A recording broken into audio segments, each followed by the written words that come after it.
Welcome to gborderscontractor.com. The following is a slideshow presentation of before and after images of some of the projects we've done here in the Castle Hills, Plano, and Carrollton areas. We look forward to helping you with your home repair or home improvement needs. These first few photos are of a project in Plano where a customer had a water heater in the attic leak and caused a significant amount of water damage to the dining room and the hallway below. In this before shot of the dining room, you can see how the ceiling, the crown molding, and the door jamb trim had been damaged.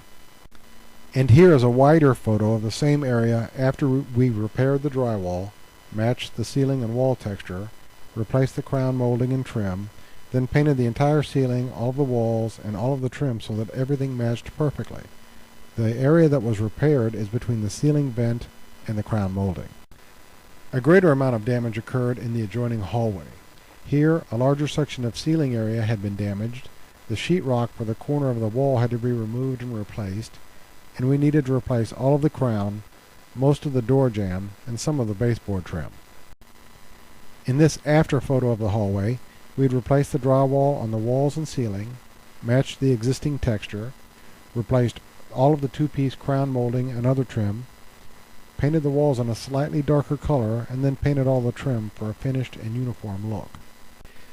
These photos are from another Plano project where our customer had an issue with wood rot as well as exterior siding and wall framing issues. This home had 3 decorative beams that had deteriorated significantly over time, as well as rotted soffit and fascia in several areas.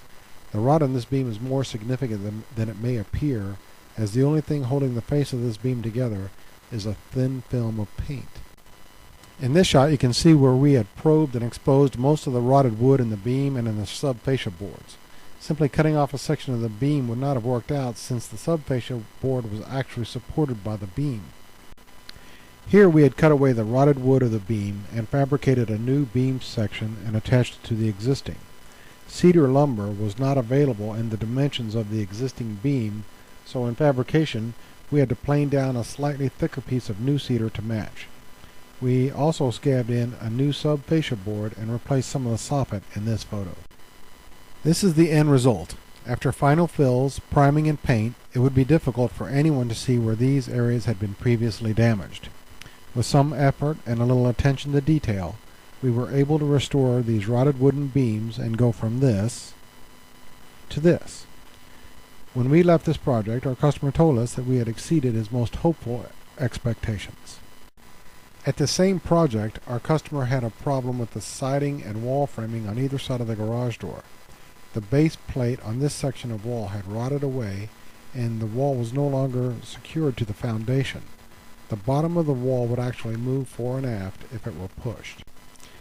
Here we had torn down the old wall segment, reframed, and resided both walls on either side of the garage door. And here's a close-up of the other side of the garage when we were finished with trim, primer, and paint. These photos are for a tub and shower enclosure project that we had in Carrollton. Our customer had 2 problems, the more minor of which was that the finish on the bathtub had failed and was starting to peel away, so of course they wanted a new bathtub. The more significant issue was that the tile and grout had failed and would allow water to run behind the tile so that during a shower, water would run behind the wall, through the floor, and leak through the ceiling, causing damage to the living area below. One of the biggest problems that lead to this kind of thing is that shower surrounds are not properly waterproofed prior to the installation of tile. While tile is pretty much waterproof, regular grout is porous and will allow moisture to seep through and behind the tile to affect the substrate. Add to that the cracks in grout that generally show up first in the corners will allow water behind the tile more freely and amplify the problem. The substrate disintegrates, and the tile has nothing left to hold on to. One of the customer's concerns was that some of the original floor tiles were cracked. During the demo of the floor tile, we found that areas of the subfloor were not properly supported, so we cut away sections and added to the framing to make the floor more rigid. We also used a product called Detra, which is an isolation membrane, to further protect the tile and grout from cracking. We also discovered that water had damaged the subfloor around the toilet flange, so that section also had to be cut out, reinforced, replaced, and a new toilet flange installed. We used a porcelain tile in a 13 by 13 format with a diamond pattern lower and a grid upper.